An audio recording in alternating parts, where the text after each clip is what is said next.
నేను ఎప్పుడు కూడా వెంకటేశ్వర స్వామి మా ఇంటి కుల దైవం. ఏ కష్టం ఉన్నా బాధలున్నా ఆయనకి చెప్పి ముందుకు పోవడం తప్ప వేరే మార్గం లేదు. మళ్ళీ మళ్ళీ చెప్తున్నా, ప్రతిరోజు నేను ఒక 2 నిమిషాలు ఆయన ఫోటో పెట్టుకొని ప్రార్థన చేసి మంచి మనసునివ్వండి, మంచి పని చేయడానికి ఆశీర్వదించమని కోరుకొని అక్కడి నుంచి భారం అంతా దేవుడి పైన వేసి ఇంతవరకు పనిచేస్తూ వచ్చాను. అదే నా శక్తి. దానివల్ల నేను ముందుకు పోతున్నానని చెప్పి కూడా మరొక్కసారి మీ ద్వారా తెలియజేస్తున్నాను. అందుకే అనేక సార్లు చెప్పాను, సాక్షాత్ వెంకటేశ్వర స్వామి నా మీద 23 క్లేమోర్ మైన్స్ బ్లాస్ట్ చేస్తే నన్ను కాపాడింది ఆ దేవుడు తప్ప, ఇది నాకు పునర్జన్మ తప్ప ఇంకోటి కాదు. అలాంటి నా జీవితంలో మీరు చూస్తే ఎప్పుడు కూడా వెంకటేశ్వర స్వామికి దగ్గరలో నేనున్నా. ఎంతోమంది దగ్గరికి వచ్చి ఉద్యోగాలు కానీ షాపులు కానీ అక్కడ ఇంకోటి చేయాలంటే ఎప్పుడు నేను ఇల్లు కాలేదు. నేను ఇప్పటికి కూడా ముఖ్యమంత్రిగా ఉన్నా, ప్రతిపక్షంలో ఉన్నా, నేరుగా క్యూలో వెళ్ళి దర్శనం చేసుకొని వచ్చాను తప్ప ఇంకోటి కాదు. ఎందుకంటే మనం చేసేదానికి సేవ చేయాలి. ఆ సేవలో మనం ఉంటే రాష్ట్రానికి మంచి జరుగుతుంది, అందరికీ మంచి జరుగుతుంది. మనం ముందుకు పోతున్నాం అధ్యక్ష. నేను ఆ రోజు కూడా అధ్యక్ష మనందరం గుర్తుపెట్టుకోవాలి, నేను సిద్ధాంతపరంగా పోరాడాను. తీవ్రవాదుల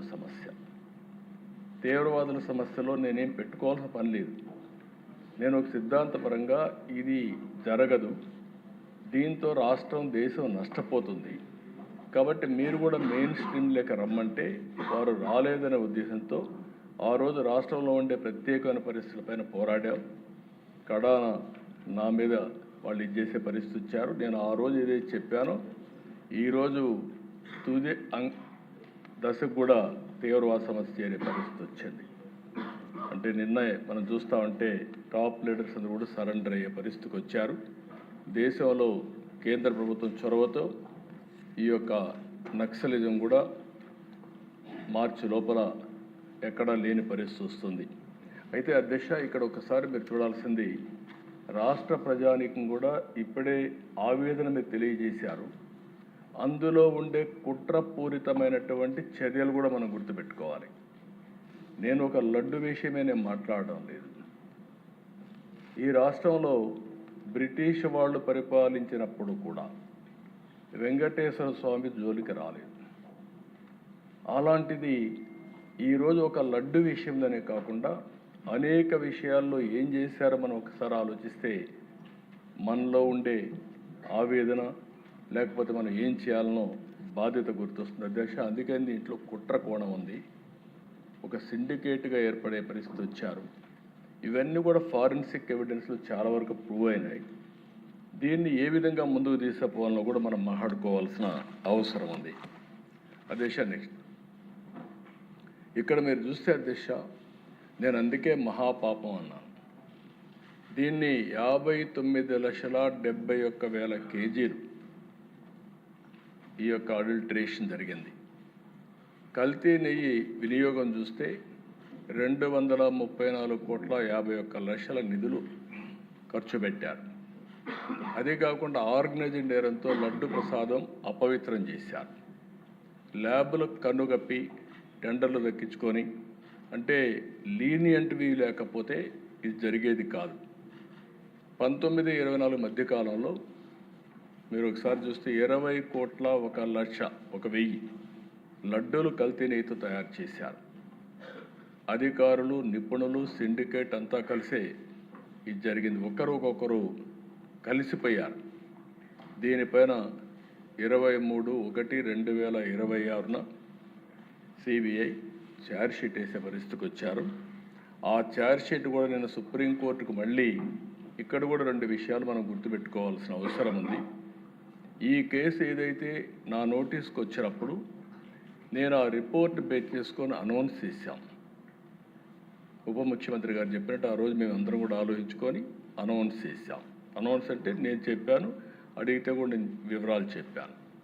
అది అయిన తర్వాత దీని మీద ఒక సిట్ వేయాలని మేము ఆలోచించాం. ఇలాంటివి పునరావృతం కాకుండా చేయడానికి ఒక సిట్ వేయాలని చెప్పి ఆలోచిస్తే దానిపైన ఛాలెంజ్ చేసి సుప్రీంకోర్టుకు పోవడం, సుప్రీంకోర్టు దీని మీద అధ్యయనం చేసిన తర్వాత ఇది రాజకీయ కాంట్రవర్సీ ఉండకూడదనే ఉద్దేశంతో రాష్ట్ర ప్రభుత్వం, కేంద్ర ప్రభుత్వం అధికారులతో ఒక సిట్ ఒకటేసి సిబిఐ ఆధ్వర్యంలో ఎంక్వైరీ చేయమని ఒక సిట్ కాన్స్టిట్యూట్ చేసే పరిస్థితికి వచ్చారు. అంటే ఆ రోజు పోయింది కూడా అధ్యక్ష సుప్రీంకోర్టుకి వైఎస్ఆర్ కాంగ్రెస్ పార్టీ వెళ్ళారు. వాళ్ళు ఎంక్వైరీ చేసిన తర్వాత ఆ సిట్ అంతా ఫైనలైజ్ అయిన తర్వాత మొన్న కొన్ని రికమెండేషన్లని ఛార్జ్ షీట్ వేశారు. అదే సమయంలో రాష్ట్ర ప్రభుత్వానికి కొన్ని రికమెండేషన్లు చేశారు. అంటే ఎవరెవరు అధికారులు తప్పు చేశారో వాళ్ళందరిపైన మీరు యాక్షన్ తీసుకోండి అని వాళ్ళు మాకు ఆదేశాలు సిబిఐ రిపోర్ట్ పంపించారు. అదే సమయంలో టీటీడీ కూడా ఇందులో కొన్ని కరెక్షన్స్ చేయాలి, అవి కూడా చేయమని ఇంకోటి పంపించారు. ఆ రిపోర్ట్ టీటీడీకి పంపించాం. చాలామంది అనుకుంటున్నారు ఇక్కడ మనమే చేస్తున్నామని. కాదు, రెండు విధాలుగా ఉంది. సుప్రీంకోర్టు ఆధ్వర్యంలో జరిగినటువంటి సిబిఐ ఎంక్వైరీ, ఆ ఎంక్వైరీలో సిట్ వేసి సిట్ ఫైనలైజ్ చేసినటువంటి ఒకటి టీటీడీ ఏం చేయాలి, మనం ఏం చేయాలి, సిబిఐ ఛార్జ్ షీట్ వేసి కోర్టు కూడా ఫైల్ చేశారు.